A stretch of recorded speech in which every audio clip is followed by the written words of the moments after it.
Dedicated to the survival of American democracy in an increasingly dangerous world, this is Secure Freedom Radio with Frank Gaffney, acted as Assistant Secretary of Defense for International Security Policy under President Ronald Reagan, founder and president of the Center for Security Policy in Washington, D.C., the go-to man for defense and foreign policy issues, joined by the greatest minds in the security policy business, the special forces in the war of ideas at Secure Freedom Radio with Frank Gaffney. Welcome to Secure Freedom Radio. This is Frank Gaffney, your host and guide for what I think of as an intelligence briefing on the war for the free world. One of the battlegrounds in that war, which has for far too long been neglected largely, is Africa, an immense continent with hundreds and hundreds of millions of people. One of its most important countries is Nigeria. It is situated in West Africa on the coast. It has substantial oil and gas reserves and other natural resources, and it is a country in grave turmoil at the moment. Indeed, some warn, like Congressman Frank Wolf, former member of the United States House of Representatives, of an imminent implosion in that country, with potentially incalculably awful repercussions for its people, for those of the region, for the continent of Africa, and far beyond. I had the privilege on Thursday of participating in a program that featured Nigeria. It was sponsored in part by a new organization of which I am the president and CEO, the Save the Persecuted Christians, it's called. And we were privileged to be able to convene in the company of some prominent Nigerians a second program after a rollout of ours. And you can see this at savethepersecutedchristians.org if you're interested in going to the video of the launch event at the National Press Club. But we also were privileged to share the stage in the second part of the program with individuals of the Nigerian American diaspora and others from Nigeria who were there to bear witness to what is happening to Christians, yes, but also to many others, including to the country of Nigeria itself, at the hands of, well, Sharia supremacists, I think is the short form of it. One of the men who presented in the course of that very impressive program was Tony Nnadi. He is a barrister, that is to say an attorney by training. He is also the Secretary General of the Lower Niger Congress. And the Lower Niger Congress, as we'll be discussing with him, is an organization that has been convened to try to help both the people of Nigeria in country and their expatriate community in this and in other parts of North America to help preserve and hopefully save the Nigeria that has been in distress for quite some time, as Tony Nnadi will describe for us now. Tony is an articulate and impressive advocate for freedom and for those who are at risk of losing it, both in his native land and far beyond, if the Sharia supremacists have their way. I'm very pleased to say he's agreed to be with us for a full hour to discuss this extraordinarily important topic, and I look forward to doing so with him. Tony Nnadi, welcome very, very sincerely to Secure Freedom Radio. It is a delight to have you with us, and I appreciate you giving so generously of your time to discuss this important matter. Thank you, Frank, for having me, and I welcome the audience to this important session. Well, good. Let me start by helping those of us who may not be able to find Nigeria on the map, perhaps, or certainly understand its importance to the continent of Africa and the world, to do some level setting with you. Can you help us with first the geography of Nigeria? Where is it and what's around it? Yes, Nigeria is in the region of Africa where you have to the Atlantic waterfront you call the Gulf of Guinea, and then on the upper side the Lake Chad Basin. Nigeria is sandwiched between that Gulf of Guinea. In fact, it's very much a part of the Gulf of Guinea and the Lake Chad Basin. You have Cameroon to the eastern side. You have the West Africa, the rest of West Africa, Nigeria is part of that West Africa, which includes Ghana and the rest of them. And then to the north of it is these ungoverned spaces that begins with the Libya of recent, dislocation. And you have Sudan in that northern flank. You have the Sudan that boiled over only recently, hasn't quite settled. And you have Chad, you have Niger, where American soldiers were killed not long ago. And these are the places that surround Nigeria. To the northwest, you have the northern Mali, the parts that the Islamists around Europe and but for the French intervention. So Nigeria is sitting in the middle of these places mentioned. And if I could just interrupt you, one of the things that has characterized, I think, virtually all of the countries you've just mentioned, to say nothing of some like the Central African Republic and the Democratic Republic of Congo, which are not too far away either, they're all in turmoil or in grave danger of coming undone as they've existed at least to this point, which has considerable bearing on the point I think you're getting to, which is that this is a part of the world that we better be paying much closer attention to. Yes, because of the sheer number of people that are trapped in the enclave, and we're talking about 200 million people, which also will immediately affect the immediate sub-region, the rest of West Africa. We have about 15 countries that depend entirely on what happens in Nigeria. So you could have another 50 to 60 million people to worry about. If anything goes wrong with Nigeria in less than 48 hours, the global community will be worrying about what to do with no less than 250 million refugees. I mean, people who will be running helter-skelter, in all directions. The only other thing to mention is that in that Nigeria, those who may have heard about Biafra before, because these are the same issues that led to the war the whole world had to help manage in 1967 to 1970, where the peoples of the eastern half of southern Nigeria, the ones that declared themselves the Republic of Biafra, when these Islamic forces came in genocide against them. They fought for 3 years and more than 3.5 million of them got killed. The issues that led to that fight, the forces, the very persons, human beings who led that fight, trying to eliminate the populations in the place to take over their assets, because incidentally the oil and gas assets that come from that Nigeria, because that's about the only thing the global community knows about Nigeria, that it sells oil along with a few other countries. That entire stock of that oil is in that eastern part, and these Islamic forces had come to wipe off the population to become the new owners of the assets. Of course, they've now expanded their gaze. We have to take a short break. We will be right back to discuss more with the Secretary General of the Lower Niger Congress, Tony Nnadi, right after this.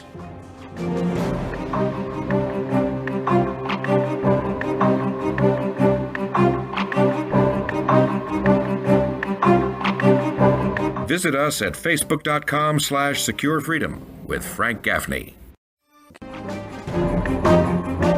You're listening to Secure Freedom Radio with Frank Gaffney from the nation's capital in Washington, D.C. Welcome back. We're spending this hour on the distant shores of Africa, at least virtually, with an extraordinarily knowledgeable and articulate tour guide. His name is Tony Nnadi. As I mentioned earlier, I had the privilege of being with him when he addressed a program that was sponsored, an impressive program at that, sponsored by Nigerian expats led by Dr. Shayo Ajibowe and Stephen Anada. We'll be talking more about that program in the course of this hour with Tony Nnadi. But Tony is with the Lower Niger Congress, which has an arm here in the United States to help spread the word and stay in touch with the very large Nigerian American expatriate community. And Tony, you were just helping us sort of situate on the map in a zone of great and growing turmoil, unfortunately, a country of 200 million people. Tell us a bit more about the makeup of that Nigerian population, both in terms of tribes and in terms of religious denominations, persuasions. Yes, for the global audience, it will suffice to think of Nigeria in three blocks. There is definitely the South, which is basically Christian, and the Republican in nature, not in worldview, not feudalist. And there is the far north, the part that has embraced Sharia and feudalism, and which has been on a mission of taking the entire country for itself, just like we've seen elsewhere. And that part has 12 states out of Nigeria's 36 states. Those 12 contiguous states imposed simultaneously Sharia in year 2000 and began to dislodge people and whole communities in the next adjoining territory, which is the Middle Belt. So you have to the south, you have the block to the south and the block to the Middle Belt that has a Benue, Plateau, Nasarawa, Adamawa. All of these places you hear about killings in recent time. They are Christians, but they were part of the northern Nigeria that was governed for almost 80 years by these, Muslim far north that now has 12 states. And where we are now is that they've gone beyond just proclaiming Sharia for themselves, contrary to the provisions of the constitution that brings Nigeria together. That Nigeria is a secular union between all these blocks, and it was carefully, decided to be so. And even at the time independence was being negotiated, that part that has gone back to Sharia now wanted Sharia. But the British, had to set up a commission that settled some of those questions, and they removed, well, the compromise was that Sharia was removed from the table, and they brought in what they call the penal code, so that the Middle Belt, that was part of that northern region of the time, could be in that region, being Christians and not be molested. But so it was a fundamental part of the discussion of how that Middle Belt could be part of that north, and by extension, how Nigeria could be one country. Because if the Middle Belt that is sharing the Hausa lingua franca with the rest of the Sharia belt to the upper north, could be so indisposed, could be so reluctant to become a part of a region that will be governed together with them included, you can then imagine the South that had nothing in common, not religion, not language, not culture, not even any serious commerce. And so it became a fundamental thing that Sharia should not be brought near the Union. Yeah. Let me just take a moment, because I think our audience is pretty familiar with this term, but just to help again characterize what the problem is. Sharia, of course, is an Islamic doctrine that is described as the path or Sharia law by some. It is truly a comprehensive way of living that all faithful Muslims are supposed to conform to, and it is characterized by a really brutal, supremacist, misogynistic, and otherwise freedom-debilitating kind of code that, if imposed on others typically is to their great detriment. Either it will result in their extermination if they don't convert, or at the very least their sort of reduction to a sort of dhimmi status, as it's called, as second or third class slave citizenry. So when you're talking, Tony Nnadi, about the northern belt populated by people who do practice Islam according to Sharia, and by definition thereby are ordered to try to expand its reach through jihad, this inevitably was going to make it tricky for people in the middle belt or the south if there was not some check on the expansionist tendencies of the people in the north. And what has, of course, happened since that constitution was adopted, I guess with the encouragement of the Brits, has been the rise of what some call Islamist tendencies or simply Sharia supremacist, forces elsewhere, as well as in Nigeria. So talk first about those forces in Nigeria, and then we'll get to some points that you were making last Thursday about the Islamic State and others who are now finding that to be a fertile ground for their supremacist program. Yes.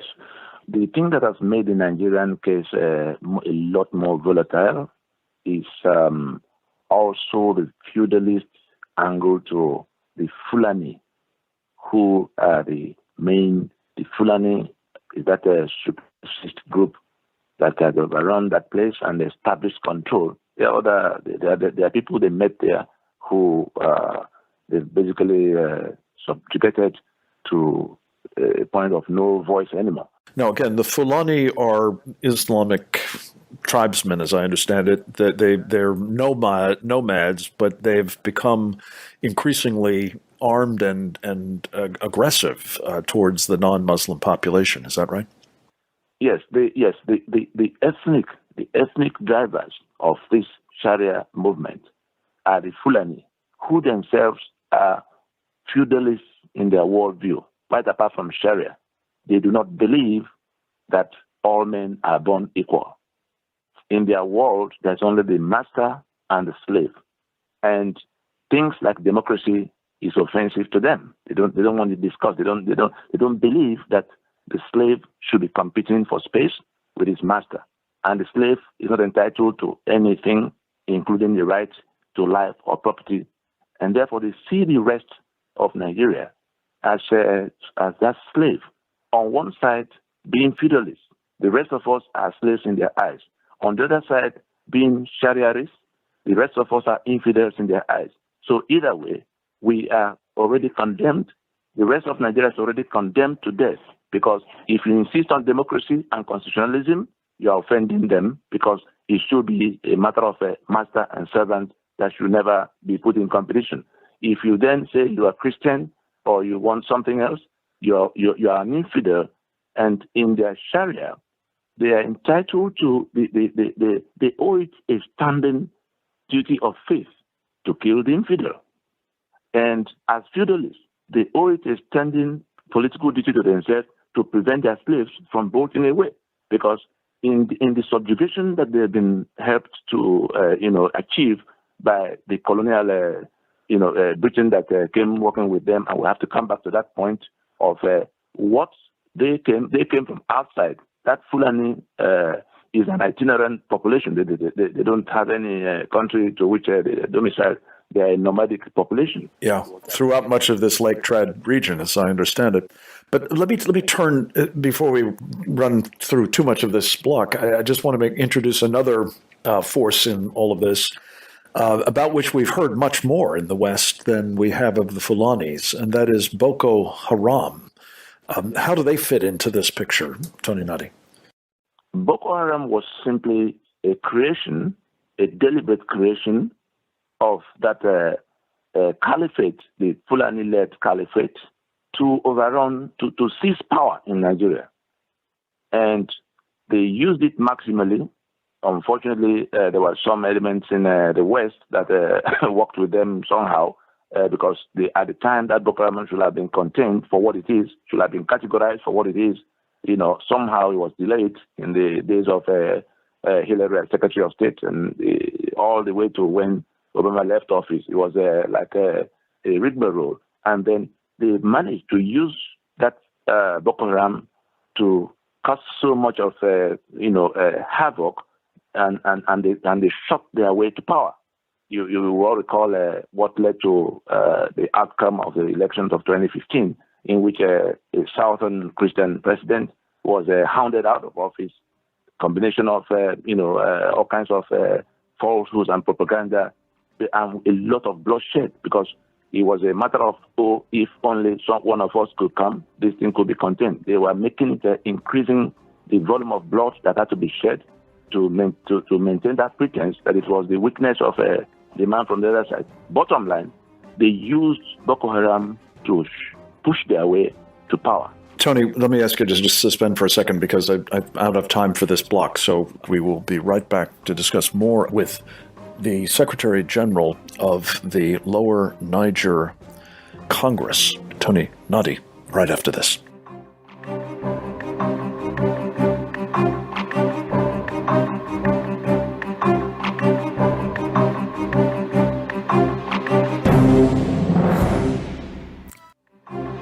Now more with Frank Gaffney. Welcome back. We are visiting with Tony Nnadi, an attorney, a barrister, as they call him, in Nigeria, a man who has been devoting much of his life to trying to perpetuate the rights and freedoms of people in his country, and has done so as the Secretary General of the Lower Niger Congress. I had the privilege of meeting Tony and hearing from him at a splendid event sponsored by Mission Africa International and the International Committee on Nigeria, in conjunction with a program that the Save the Persecuted Christians organization, which I'm the president, sponsored last week in the National Press Club. And Tony, I was so impressed by what you said, and I encourage people to take a look at that. Well, frankly, both blocks of this program at YouTube, but specifically, you have laid out a concern not just about these so-called militants, the Fulanis, Boko Haram, the Islamic State, for that matter, that has been adopted as the sponsors of the Boko Haram, but about the government of Nigeria itself. And you were sort of walking through a little bit of the departure from office of Goodluck Jonathan, the Christian president, under a cloud of corruption and other charges. But he was replaced by a Muslim who has proven to be, it sounds like, rather more accommodating to these Sharia supremacists than he had led on would be the case when he was running for office. Talk about what's happened under his government in connection with the sort of travails that you've described of people being forced from their home, the cleansing of regions of Nigeria, and more. Yes. There are things in the public domain which people can easily remember or research or reference. We recall that in the period about 2014, ahead of the election of 2015 in Nigeria, at the peak of the activities of Boko Haram, that they had exchanged flags and pledged loyalty to the ISIS of the time. It became something that they say, yes, we are here as an arm of ISIS. Part of the larger caliphate that ISIS had established. Yes. And now, in the midst of that, the candidate that was of the opposition that was trying to get to power, Muhammad Buhari. You remember there was a time the government of Jonathan was pressured into some kind of discussion. They said you must set up a discussion with this group so that some solution could be found. That Boko Haram had nominated Muhammad Buhari, the one that's president of Nigeria now, as their chief negotiator, the one who will represent them at meetings being set up in Saudi Arabia at the time. And he is also, he had said in public in that period that an attack on Boko Haram was an attack on the North. He was basically their spokesman, their political, their chief political protector, to say, you couldn't miss the point that Islam was what he had pledged to pursue all his life. I'm talking about Muhammad Buhari now. These are things in the public domain. He had said it at the time Sharia was introduced in the year 2000, that God willing, anything that is within his reach. At that time, he wasn't president. But anything that was within his reach, he will use to spread Islam throughout Nigeria. That's on the side of Islam. Then on the side of the killings, what has now become mixed up as power, that is being deployed for seizing the sovereign space as a minority group that is now in control of all the guns and all the treasury. He is also the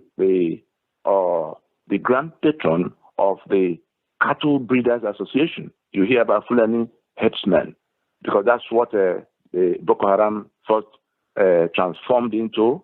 They pretended they were herdsmen.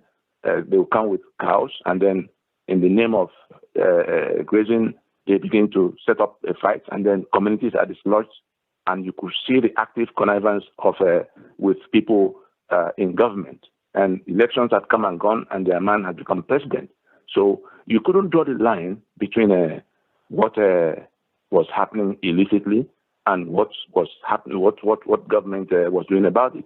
And when you look at some of the public responses of that government of the current government of Muhammad Buhari to the cries of those who are being killed in the Middle Belt, the governor will go to say, "Oh, we're being killed by strangers," and he says, "Oh, go home and learn how to live with them." That is the president, that's commander in chief, in a constitutional arrangement in which only the federal government had, exclusive control of all the guns in the land, police, army. Where will you get the gun to go and defend yourself from people who come from mostly across the border outside Nigeria to come to dislodge your communities under your watch as governor? The Inspector General of Police did actually say in public too that they showed that those who had put in place laws to impede the movement of the headsmen, anti-grazing law they call them, that those laws should be removed for them to have their peace. This is the police that are supposed to be going to their aid, people being killed. Then we had the army chief, the chief of army staff, saying that there were grazing routes for those cattle long before Nigeria came, and that if people have chosen to put developments on where should have been cattle grazing routes, that they should be ready to contend with whatever they see.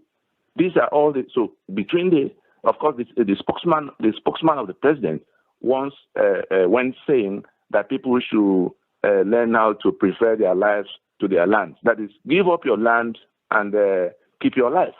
Between what the president has said and done and his service chiefs in all the arms and this spokesman, you could see that they were on the side of this invading force to all intents and purposes.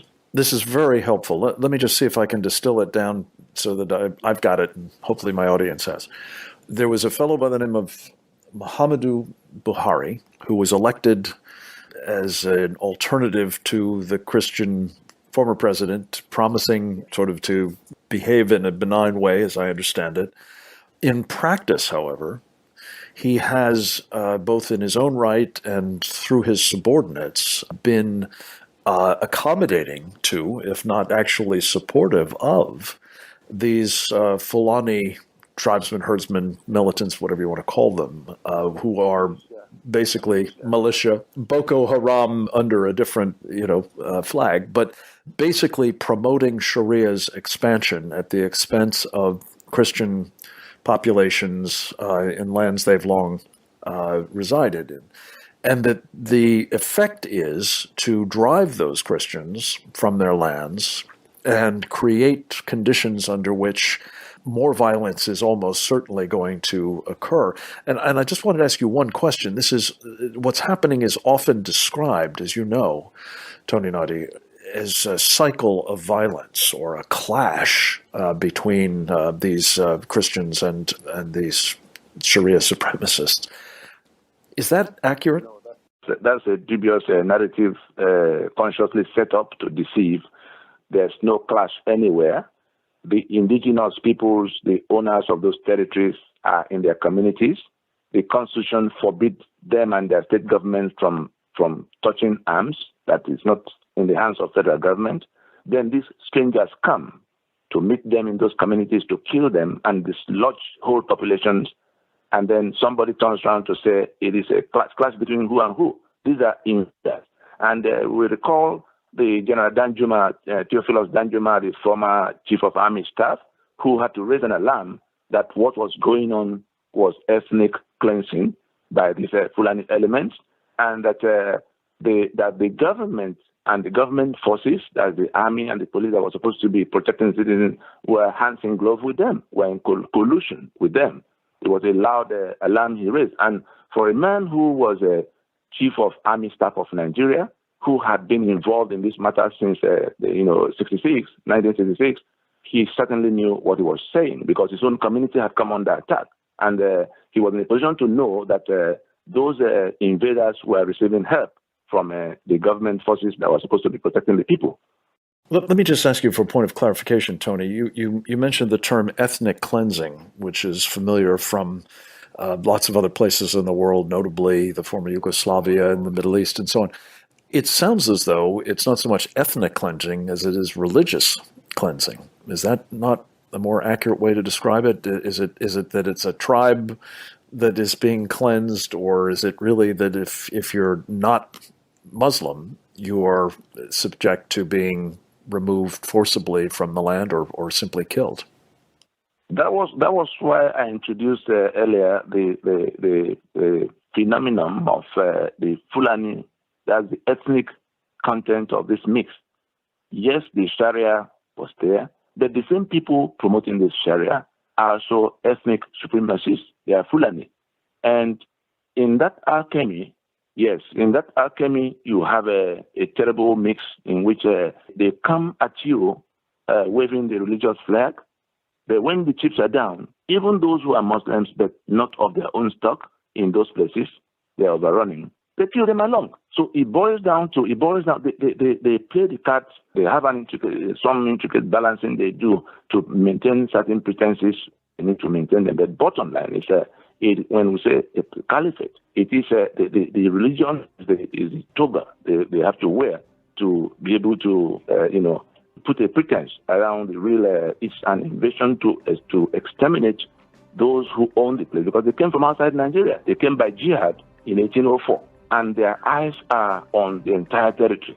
And they've used everything they could find to, now the global Islamic Caliphate movement has taken advantage of the situation they've created in the place.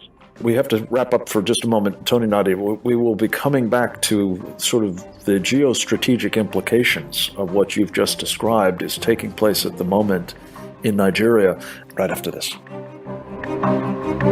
Go to securefreedomradio.org today. It's your freedom. It's your country. Frank Gaffney's Secure Freedom Radio.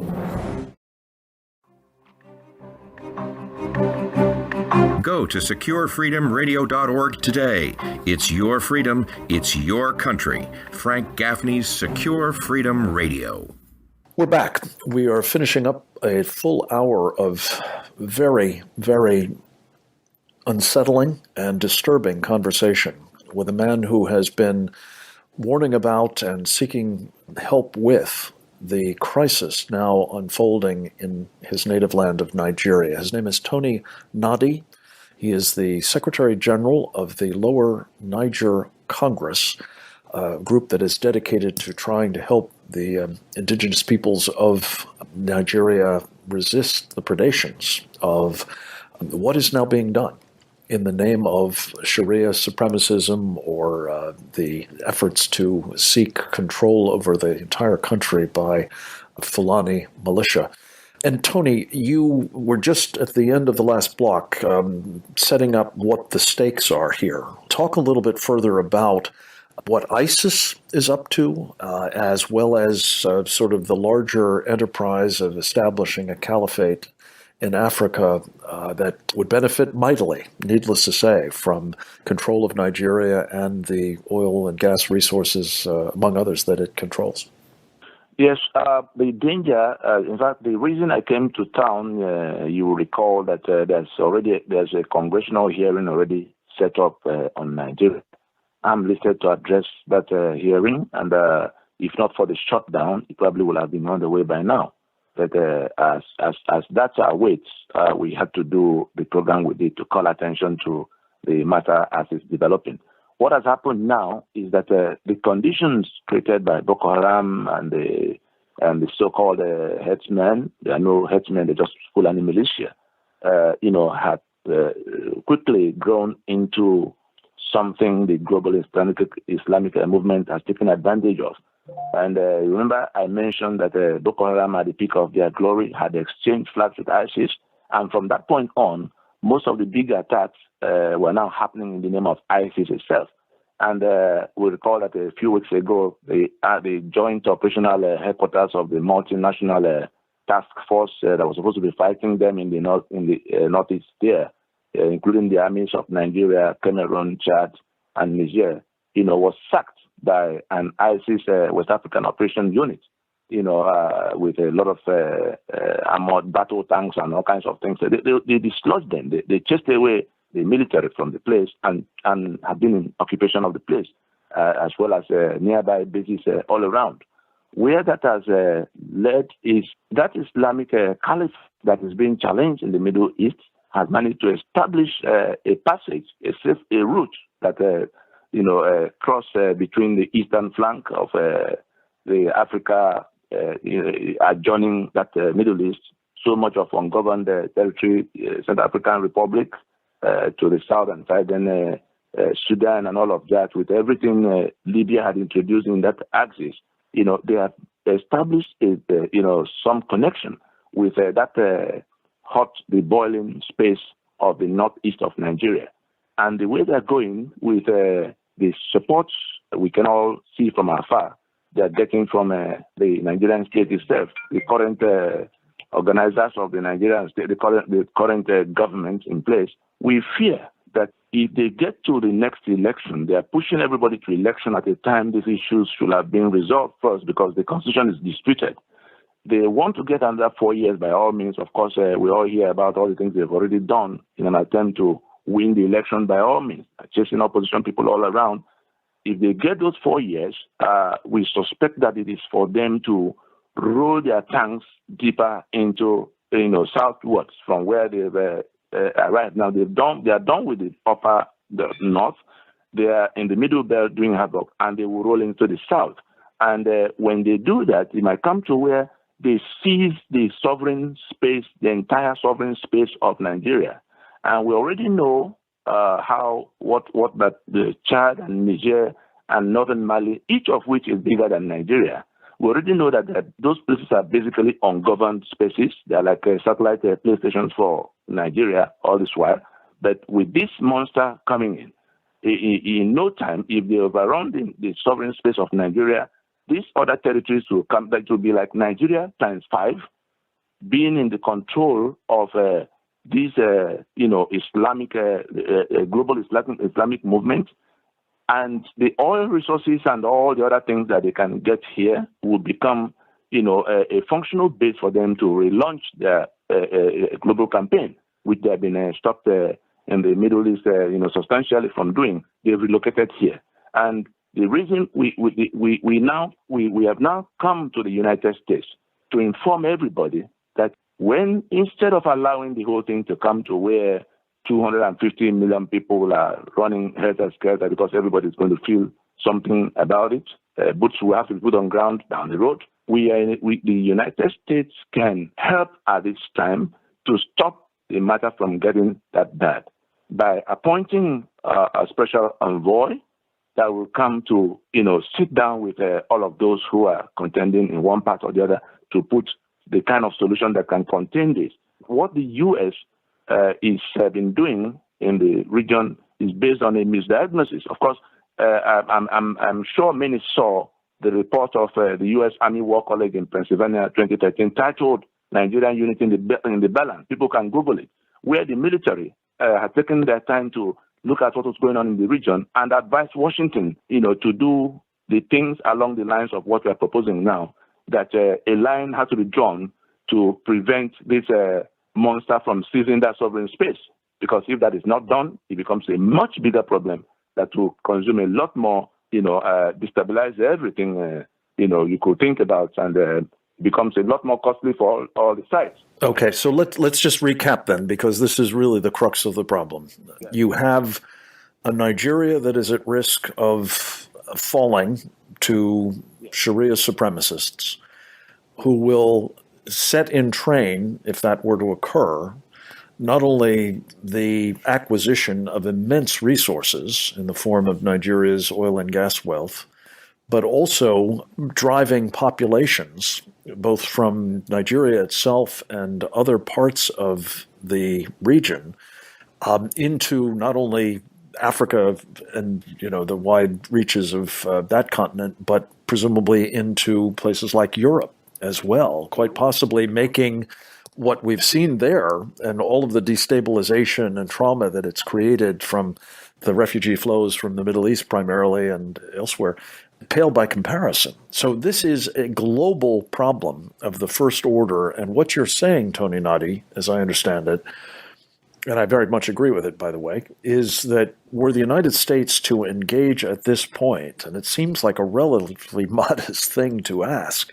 but simply to have a special envoy established by the president for the purpose of helping forge American government-wide policy, but also to engage the government and the other participants in this drama in Nigeria to try to stave off this imminent train wreck.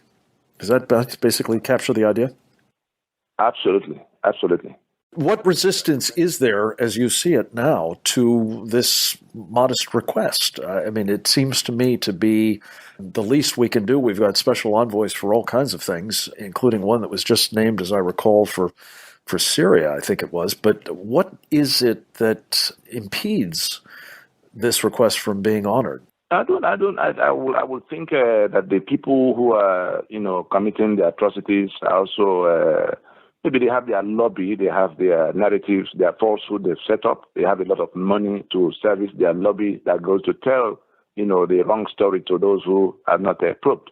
But we have come now to tell, as people from the battlefield there, those who have a stake, including especially the U.S., because no matter what anybody does, if the matter is allowed to degenerate beyond what it is, and it becomes a global, catastrophe of the type we can already see, the U.S. already has its hands full with what we see the matter with South and Latin America and the border war with Mexico.